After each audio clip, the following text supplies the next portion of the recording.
राज्यात नगरपालिका निवडणुकीला आता सुरुवात झालेली आहे।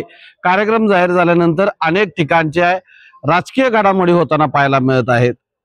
राज्यातील महत्त्वपूर्ण असलेल्या सातारा जिल्हा आणि यामधली कराड नगरपालिका ही अतिशय जुनी आहे आणि या ठिकाणी आजपर्यंत स्थानिक आघाड्यांचं राजकारण पाहायला मिळालेलं आहे।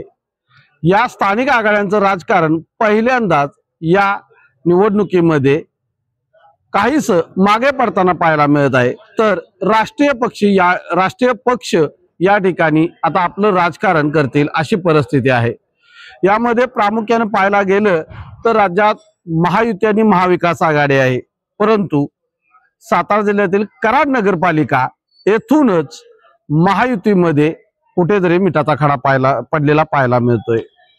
पालकमंत्री शंभूराज देसाई यांनी या ठिकाणी काही दिवसापूर्वी वक्तव्य केलं होतं। त्यानंतर याच ठिकाणचे कराडचे दक्षिण विधानसभा मतदारसंघाचे आमदार असलेले आणि भाजपचे जिल्हाध्यक्ष डॉक्टर अतुल भोसले यांनी आपण महायुती करण्याबाबत सकारात्मक असलेलं म्हटलेलं होतं, परंतु त्याच अगोदर पालकमंत्री शिवसेना शिंदे गटाचे असलेले शंभूराज देसाई यांच्या पक्षाने या ठिकाणी राजेंद्रसिंह यादव यांना नगराध्यक्ष पदासाठी उमेदवारी जाहीर केली।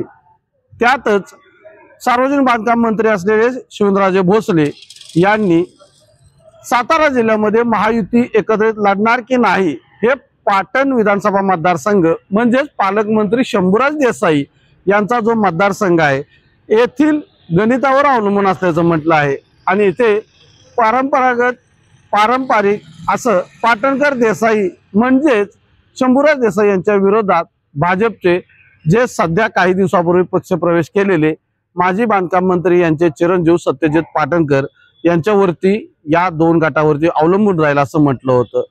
खरं तर या सर्वांचा या ठिकाणी राजकीय घडामोडी होत असताना खरं तर कराडमध्ये ज्या पद्धतीने शिवसेने नगराध्यक्ष पदाचा उमेदवार जाहीर केला त्याच वेळी जिल्हाध्यक्ष डॉक्टर अतुल भोसले यांनी सांगितलेलं होतं की कराड नगरपालिकेत भाजपचाच नगराध्यक्ष होईल। त्यामुळे आता कराड नगरपालिकेत महायुतीमध्ये मिठाचा खडा पडला आणि त्यामुळे स्वतंत्र या ठिकाणी निवडणुका लढवणार हे जाहीर होतंय। मात्र अशाच वेळी महाविकास आघाडीचं काय चाललंय हे मात्र पाहावे लागेल। महाविकास आघाडीमध्ये काँग्रेसचे नेते माजी मुख्यमंत्री पृथ्वीराज चव्हाण आहेत आणि पृथ्वीराज चव्हाण गेल्या काही दिवसापासून दिल्लीमध्ये आहेत आणि त्याचं कारण त्यांच्या तब्येतीचं दिलं जातंय, कारण काही दिवसापूर्वी त्या आजारी होते आणि त्यामुळे ते दिल्लीत आहेत असं सांगितलं जात होतं। परंतु आज निवडणुका एवढ्या वेगाने पुढे झपाट्याने चालत असताना आजही पृथ्वीराज चव्हाण हे आपल्या होमटाऊनवर न आल्यामुळे महाविकास आघाडीमध्ये आघाडी होणार की तेही स्वतंत्र लढणार यावरती मात्र सध्या मोठे तर्कवितर्क लढवले जात आहेत। दुसरे कराडमध्ये राष्ट्रवादी शरदचंद्र पवार गटाचे महाविकास आघाडीतील घटक पक्ष असलेले आणि माजी पालकमंत्री सहकार मंत्री बाळासाहेब पाटील यांच्याकडून काही दिवसापूर्वी एक मेळावा घेण्यात आला कार्यकर्त्यांचा। त्यामध्ये त्यांनी थेट सांगितले आहे की आपण सर्व जागांवर लढण्यासाठी तयार आहोत। एकंदरीत या त्यांच्या विधानानंतर ते सध्या काय करणार याकडे कार्यकर्त्यांमध्ये संभ्रम आहे, कारण एकंदरीत पाहायला गेलं तर गेल्या काही दिवसापासून जी निवडणूक झाली 2024 मध्ये विधानसभेची, त्यानंतर महाविकास आघाडीतील काँग्रेस असेल राष्ट्रवादी असेल यांच्यातील अनेक दिग्गज नेते असतील माजी नगरसेवक असतील यांनी भाजपाची वाट धरलेली आहे। जिल्हाध्यक्ष आमदार डॉक्टर अतुल भोसले यांच्या नेतृत्वाखाली काँग्रेसमधल्या बड्या नेत्यांनी भाजपामध्ये प्रवेश केलेला आहे। भाजपामध्ये मोठी गर्दी झालेली आहे आणि अशा वेळी भाजपामध्ये कोणाला तिकीट मिळणार याची तर नक्कीच चर्चा आहे, उत्सुकता आहे।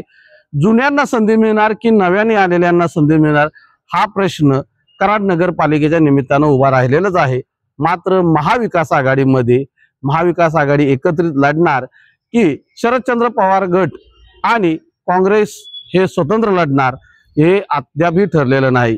यामुळेच महायुतीमध्ये बेकी झालेली आहे, मात्र महाविकास आघाडीमध्ये ही एकी नाही असं चित्र या कराड नगरपालिकेत आहे आणि याचमुळे अर्ज भरण्यास सुरुवात झाल्यानंतर सुद्धा महाविकास आघाडी एकत्रित येणार की नाही हा प्रश्न आजही अनुत्तरित आहे। याचं कारण आहे माजी मुख्यमंत्री पृथ्वीराज चव्हाण हे अजूनही दिल्लीवरून कराडला आलेले नाहीत आणि कधी दिल्लीवरून येणार याकडे काँग्रेसच नव्हे तर महाविकास आघाडीच्या सर्व नेत्यांचं आणि कार्यकर्त्यांचं लक्ष लागून आहे। तर दुसरीकडे शरदचंद्र पवार गटाचे बाळासाहेब पाटील माजी आमदार हे काय भूमिका घेणार याकडे लक्ष लागून आहे आणि याच मध्ये उद्धव बाळासाहेब ठाकरे यांचा गट हा कोणासोबत काय रचना आखणार हे सुद्धा पाहावं लागेल।